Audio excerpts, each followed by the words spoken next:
नमस्कार साथियों, हमारे YouTube चैनल भौतिक करियर क्लासेस पर एक बार फिर से आपका बहुत बहुत स्वागत है। एमपी कांस्टेबल के प्रीवियस ईयर्स पेपर्स मैं सीरीज में आपको सॉल्व करवा रहा हूं। आज समय हो चुका है 2 फरवरी को जो आपका पेपर हुआ था उसकी पहले शिफ्ट सॉल्व करवाने का। इससे पहले 1 फरवरी वाले दोनों पेपर मैंने सॉल्व करके हमारे YouTube चैनल पर अपलोड कर दिए हैं। अगर आपने अभी तक वो वीडियोस नहीं देखे हैं तो एक बार जाकर आप उन वीडियोस को ज़रूर देखें। जैसा कि मैं आपको हमेशा हर बार कहता हूँ, भाई कम समय में अच्छी तैयारी करने का जो तरीका होता है वो होता है प्रीवियस ईयर पेपर्स सॉल्व करना। अगर आप ये सारे प्रीवियस ईयर क्वेश्चन एक बार देख लेंगे तो एग्जाम में आपका स्कोर ज़्यादा आने के चांसेस बने रहेंगे। चलिए स्टार्ट करते हैं आज की क्लास, जो कि बेसिकली हमारा लेक्चर नंबर 3 है। 2 फरवरी 2022 शिफ्ट 1 का पेपर। पहला प्रश्न, एक लड़की के साथ जा रही महिला से एक पुरुष उसके बीच के संबंध के बारे में पूछता है। मतलब एक लड़की जा रही है एक महिला के साथ और वो संबंध पुरुष पूछ रहा है। महिला क्या उत्तर देती है? भाई महिला कह रही है, महिला ने उत्तर दिया, मेरे मामा। भाई महिला कहती है कि मेरे मामा मतलब माँ के भाई, माता जी के भाई उस महिला के मामा होंगे। मेरे मामा और उसकी माँ का पति मतलब उस लड़की की माँ का पति, लड़की की माँ का पति, मतलब ये यहाँ सेट होगा। महिला उस लड़की से किस प्रकार से संबंधित है? भाई लड़की यहाँ थी, है ना, तो ये आपस में सगे भाई बहन नहीं हैं, और जो सगे भाई बहन नहीं हैं वो कहलाते हैं कजिन। रिलेशन क्योंकि मामा वाला बन रहा है इसलिए कहलाएगी मैटरनल कजिन या फिर ममेरी बहन। चलिए अगला प्रश्न देखेंगे हम लोग। श्रृंखला में गलत क्रम का पता लगाइए। और कुछ कहानी ऐसी चल रही है, 3 से 7 आता है 4 जोड़कर, 7 से 11 आता है 4 जोड़कर, फिर 4 जोड़ा 15, यहाँ पर 5 जोड़ा, यहाँ पर 3 जोड़ा। तो देखिए अगर 4 4 4 जुड़ रहा है और यहाँ पर भी मैं 4 जोड़ता तो 15 और 4 19 होता, और जैसे इसमें 4 जोड़ूंगा तो ऑटोमेटिकली 23 आ जाना चाहिए। तो जो गलत है वो 20 है। अगला प्रश्न, फिर से एक श्रृंखला है हमारे पास जो कहता है श्रृंखला दी गई है, इन श्रृंखलाओं में कुछ अक्षर हटा दिए गए हैं और श्रृंखला के नीचे दिए गए विकल्पों में उसी क्रम में जैसा होना चाहिए। तो कुल मिला के हमें श्रृंखला फिल करनी है। आ जाइए देखते हैं। आप अगर ध्यान से देखें तो केवल बी और सी ही तत्व इसमें हैं, तो अंदर जो फिलिंग होगी बी और सी की होगी।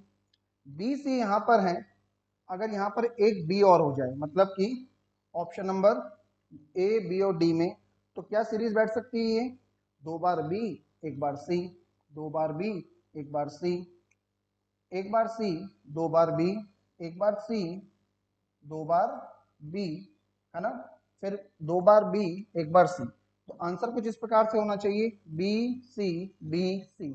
ऑप्शन में देखें तो ऑप्शन नंबर 1 बी सी इसका सही जवाब होगा। नेक्स्ट प्रश्न है जो हमारा, विषम ज्ञात कीजिए। तो भाई 343 7 का क्यूब है, 49 7 का स्क्वायर है। आगे स्क्वायर और क्यूब नहीं दिखते तो बहुत क्लियर समझ में आ रहा है कि भाई ये 7 से भाग जाता है, ये भी 7 से भाग जाता है। क्या 315 7 से भाग जाता है?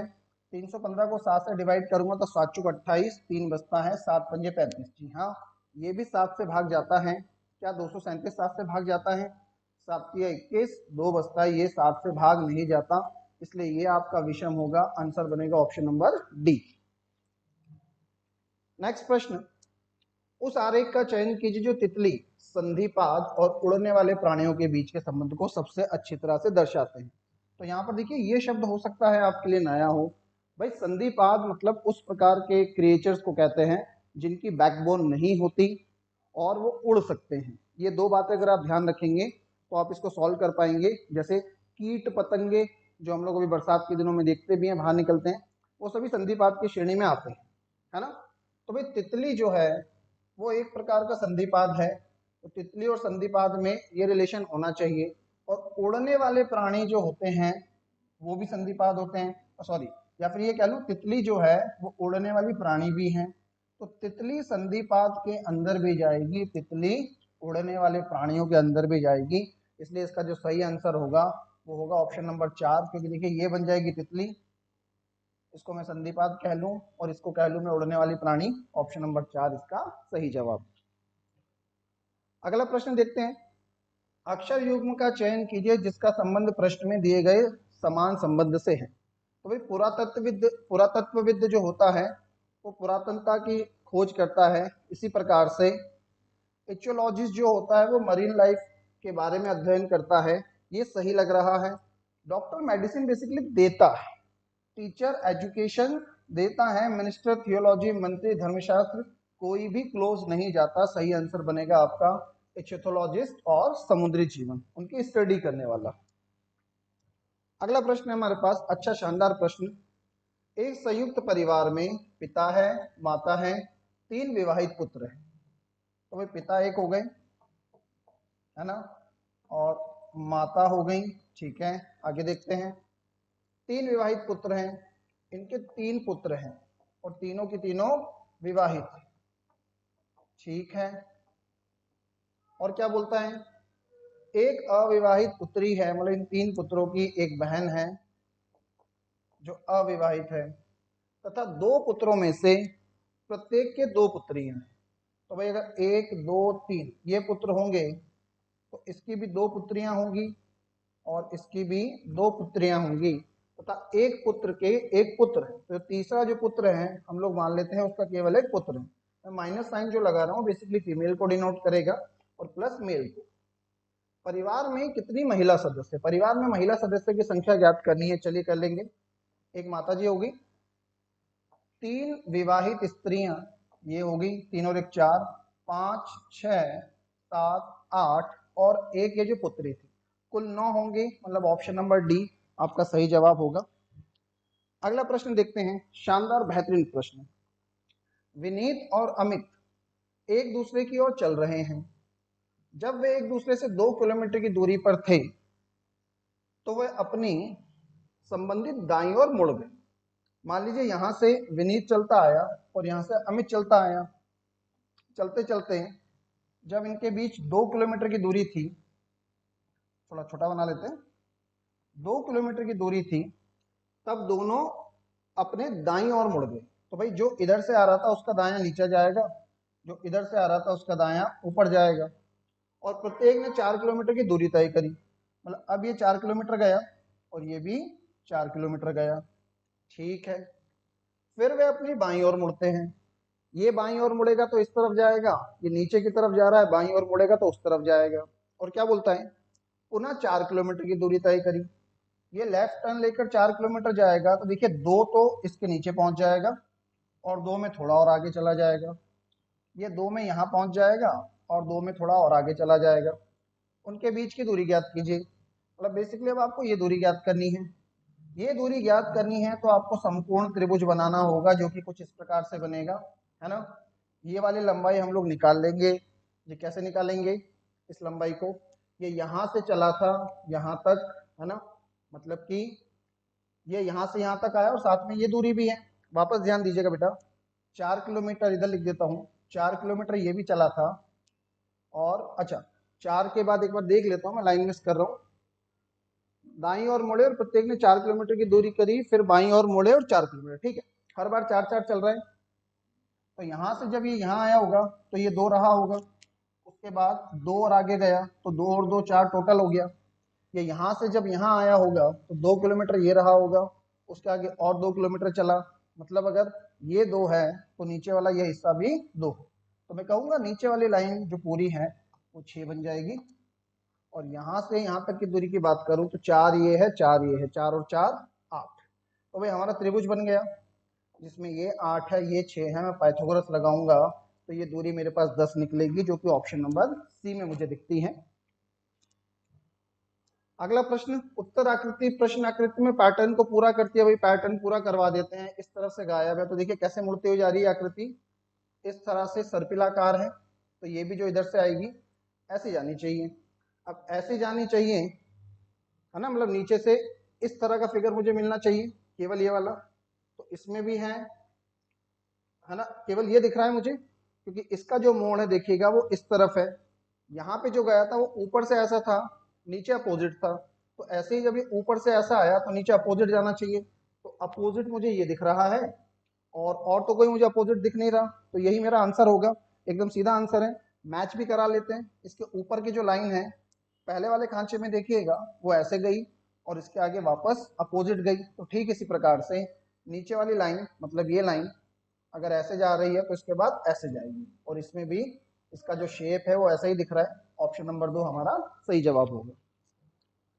अगला प्रश्न, एक विशेष सादृश्य को दिखाया जाता है, तर्क को समझे और सही विकल्प से सादृश्य को पूरा करें। चलिए देख लेते हैं।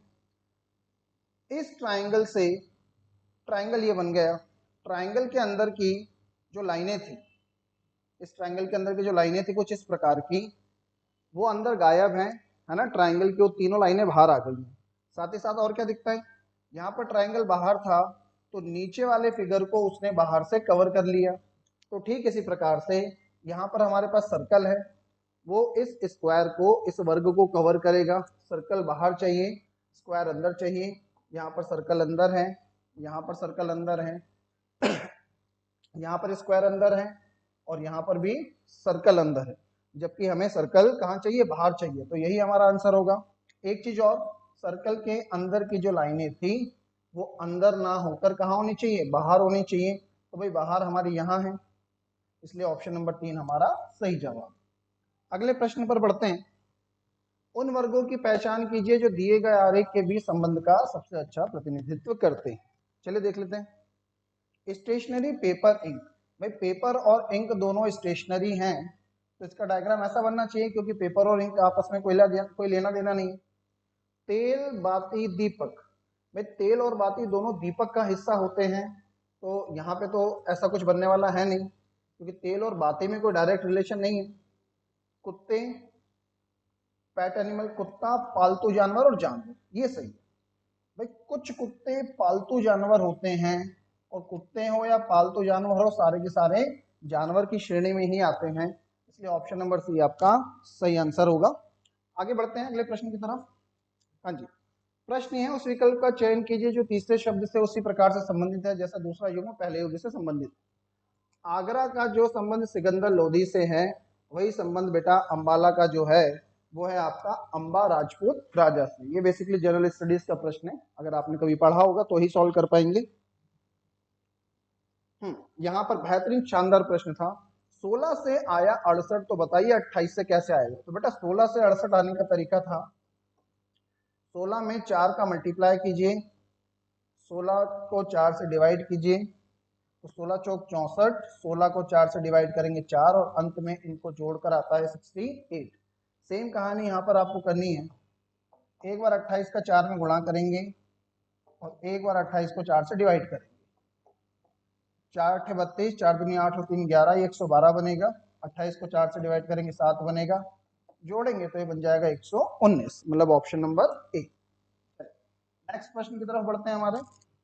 नेक्स्ट प्रश्न है, 4 संख्या युग्म में से 3 एक निश्चित तरीके से एक जैसे भिन्न ज्ञात कीजिए। तो भाई 12 का 7 में मल्टीप्लाई करूंगा 84, 41 का 2 में मल्टीप्लाई करूंगा 82, 21 का 4 में 84 और 14 6 84। मल्टीप्लाई करने पर बाकी सब एक जैसे बन रहे हैं, ये 82 बन रहा है, इसलिए ये हमारा विषम है, या फिर ये कह लूं कि अलग। नेक्स्ट क्वेश्चन ये आ गया। दिए गए प्रश्न में मुख्य कथन और उसके बाद 4 कथन है, कथनों का क्रमित युग्म चुनें जहां पहले कथन का तात्पर्य दूसरे कथन से है और 2 कथन तार्किक रूप से मुख्य तर्क से संगत, मुख्य कथन से संगत। मुख्य कथन है, यदि लेखन अच्छा है तो शिक्षक अच्छे ग्रेड देता है। कहाँ मिल रहा है भाई, लेखन अच्छा था, शिक्षक ने अच्छे ग्रेड दिए, तो ये आपका मैच होना चाहिए। ए और सी हमारा ऑप्शन मिल रहा है, तो ये जो है ये हमारे मुख्य कथन से तार्किक रूप से संबंधित होगा। स्पीड में इसलिए मेंटेन कर रहा हूं ताकि आप रिवीजन के तौर पर इसको देख पाए, जब भी खाना वाना खाने बैठे तब साथ साथ में इस वीडियो को लगाकर वीडियो देख लिया करिए। हाँ जी, सेम प्रश्न है, ऊपर की भाषा। अगर उसे नौकरी मिल जाती है तो उसका परिवार अभाव से बाहर आ जाएगा। उसे काम मिल गया, ठीक लग रहा है, उसका परिवार अभाव से बाहर आया, तो ये हमारे मुख्य तर्क वाली ही बात है। देखते हैं ऑप्शन में क्या मिलता है। ए और सी कहीं मिल रहा है क्या भाई, ए और सी तो ऑप्शन में नहीं मिल रहा, अल्टरनेट ऑप्शन देखते हैं। उसे काम नहीं मिला, उसका परिवार अभाव से बाहर निकला था। अच्छा, उसका परिवार अभाव से बाहर निकला था और उसे काम मिल गया, ये भी तार्किक रूप से संबंधित है। तो ए और डी का भी रिलेशन हो सकता है, जो कि मुझे सी में दिख रहा है। उसका परिवार अभाव से बाहर निकला था क्योंकि उसे काम मिल गया। अगला प्रश्न क्या बोलता है, यदि आपके पास सभी रंग हैं तो आप दीवार को पेंट कर सकते हैं। कहाँ मिल रहा है, ये रहा, आप दीवार को पेंट कर सकते हैं, आपके पास सभी रंग, मतलब ए और सी का कॉम्बिनेशन बनेगा, ये रहा सी और ए, आपके पास सभी रंग है, आप दीवार को पेंट कर सकते हैं। अगला प्रश्न है, संबंधित अक्षर युग्म को खोज। तो भाई ए से आया डी, मतलब 1 से आया 4, है ना। एफ होता है हमारा 6 नंबर पर, बी होता है हमारा 2 नंबर पर, यहाँ पर 6 है तो यहाँ पर 2। इसका मतलब मैं ये कह दूं कि 1 से अगर 4 आया तो +3 था, 6 से अगर 2 आया तो देखिए ये +3 था, ये -4। फिर m से आया p, m 13 p 16, भाई 13 से आया 16 तो फिर से हमारे पास +3 था, और v से आया r, मतलब 22 से आया 18, तो अगर 22 से आया 18 तो ये हमारे पास था फिर से कितना, -4। अब बेटा यहाँ पर ध्यान रखना, आपका तीसरा नंबर गायब है, चौथा नंबर दिया हुआ है, मतलब सेकंड वाला हिस्सा दिया है, फर्स्ट वाला निकालना है, तो कहीं ऐसा ना हो कि आप आंसर गलत लगा दें। कैसे आएगा, पहले वाले में +3 जोड़ूंगा तो 4 आएगा, मतलब एफ मेरे पास ऑटोमेटिकली 6 नंबर पर है, मुझे पहला वाला नंबर चाहिए, पहले से दूसरा आ रहा है +3 करके, तो दूसरे से पहला आएगा -3 करके, 6 में 3 माइनस करूंगा तो सी से मेरा आंसर स्टार्ट होना चाहिए, सभी जगह सी है। दूसरा ऑप्शन सभी जगह है, मैं ध्यान नहीं दे रहा। तीसरे ऑप्शन को चेक करते हैं भाई, तीसरे ऑप्शन में एक बार फिर से जे है, जे 10 है, तो -3 करूंगा, 7 होना चाहिए, 7 मेरा जी का कोड होता है, इसलिए ए कभी भी आंसर नहीं होगा। फिर इधर से गया तो -4, इधर से आएगा तो +4, के 11 होता है, 4 जोड़ूंगा 15, और 15 होता है मेरा ओ, इसलिए आंसर बनेगा डी, सी एम जी ओ। नेक्स्ट प्रश्न, 34 महिलाओं की एक पंक्ति में ए दाएं छोर से 8वें स्थान पर है। भाई ए अगर दाएं छोर से 8वें स्थान पर है, कुल 34 है, दाएं से 8 तो बाएं से 27 होगा, क्योंकि इन दोनों का योग कुल से एक ज्यादा होता है। बी बाएं छोर से 12वें स्थान पर है, तो भाई बी बाएं छोर से 12वें स्थान पर है तो दाएं छोर से 23वें स्थान पर होगा, क्योंकि इन दोनों का योग इससे एक ज्यादा होता है। सी ए और बी के ठीक बीच में है, मतलब सी को यहाँ बैठाना है, और पता नहीं ये लोग कब मानेंगे, प्रश्न गलत ना नहीं देंगे। भाई ये प्रश्न गलत है क्योंकि सी इनके ठीक बीच में नहीं बैठ सकता। जैसे कि 4 और 6 के बीच क्या होता है, तो हम कहते हैं 5, कैसे निकलता है, 4 और 6 को 2 से जोड़कर 2 से डिवाइड करिए, 5 आएगा। इसी प्रकार से मैं 12 और 27 को जब जोड़ूंगा तो मेरे पास 39 आता है। अब 39 को 2 से तो मैं डिवाइड करूंगा नहीं, क्यों नहीं करूंगा, क्योंकि बैठने पे स्थान है वो एक ही काउंट होगा, मोटा आदमी पतला आदमी सब एक ही काउंट होते हैं, इसलिए इस प्रश्न में एरर है। अगर आंसर जबरदस्ती लगाने की बात है तो 2 एकम 2, एक बचता है, 2 में 18, 19 के आसपास कोई आंसर होना चाहिए, तो 18 भी पास में है, 20 भी पास में है। आयोग आपकी परीक्षा में क्या आंसर आया था एक बार चेक कर लीजिएगा, लॉजिकली क्वेश्चन सही नहीं है। 35 लड़कियों की पंक्ति में एक्स दाएं छोर से 15वें स्थान पर है, तो भाई दाएं छोर से 15वीं है तो बाएं छोर से 21वें पे होगी। वाई बाएं छोर से 23वें स्थान पर है, तो ये लीजिए वाई जो है बाएं छोर से 23वें स्थान पर है। एक्स और वाई के बीच में कितनी लड़कियां हैं, तो भाई 21 और 23 के बीच एक ही लड़की होगी, 22वीं। एक बार फिर से इन्होंने यहां पर भी आंसर सही नहीं दिया। चलिए, हाँ जी, यूटेंसिल का कोड ये है, तो देखिए प्रश्न देखिएगा, किस शब्द को ये लिखा गया। भाई ये कोड जो है ना, तो ये भी कोड है, जैसे ये शब्द है, आपको यहाँ पर शब्द निकालना है। लॉजिक क्या है, UVW +2, TUV +2, लास्ट वाला देखते हैं LMN, मतलब सब में +2 चल रहा है। अब अगर मुझे कोड दिया है और मुझे शब्द निकालना है तो हमें -2 करना पड़ेगा। डी से मेरा क्या आना चाहिए, बी, सब बी से स्टार्ट है, सबका सेकंड के है, सबका थर्ड क्यू है, तो चौथे एलिमेंट से हम लोग स्टार्ट करेंगे, डी होगा या ई। एफ है, एफ छठे नंबर पर आता है, तो -2 डी चौथे नंबर पर आता है, यह आंसर नहीं होगा।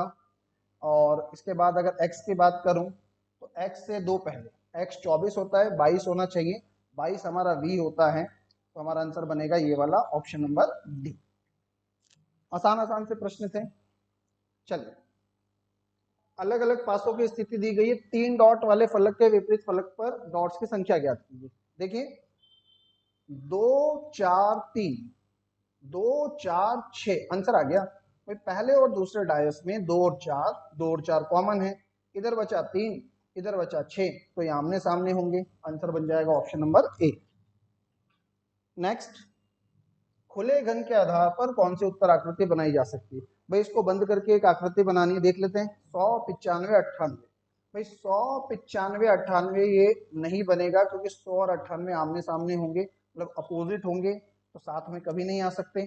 95 96 99, 95 96 99, 95 और 99 अपोजिट होंगे, साथ में नहीं आ सकते।